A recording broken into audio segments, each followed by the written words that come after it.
One of the things I've learned in my career is preparation is key. And I've got a quick story. I was a new manager at a property management company. I was one of about maybe 12 people at a table.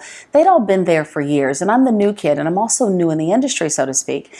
And we got to this part in our industry, this season that comes up where we have to look at our books and reconcile them. And this is math heavy, lots of numbers. It can be intimidating if you've never done it before, and I had never done it before. So I go to the meeting where we start talking about these books and these pages and pages of Excel spreadsheets. And I start to notice that, okay, this is something that's out of my wheelhouse, but before we get back to a second meeting, let me be ready. I used to stay at work late, midnight, reading documents, checking out leases, reviewing those spreadsheets, and I started noticing things that didn't make sense. And I thought, I can't fake my way through something that I think is wrong, so let me write down a couple of questions and have them ready for this next meeting.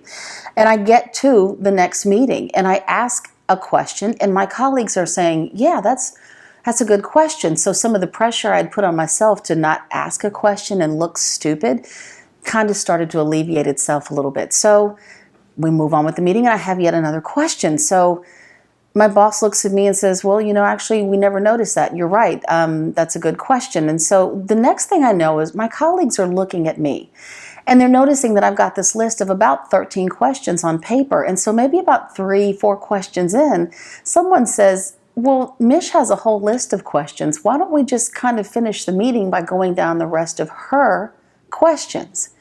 I'll be honest, I walked into the room secretly, because I'll never let you see it in my face, but I was secretly scared to death to look like the person in the room who didn't know any better, to look like the idiot in the room. It turns out that people who'd been there 10 years, 5 years, 8 years, who'd been there longer than me, who do this every year like it's nothing, had the same questions or didn't even realize the oversights they'd been making all those years. The new kid comes in 3 months, I've got a list of 13 questions, and suddenly I'm dictating the direction of the meeting.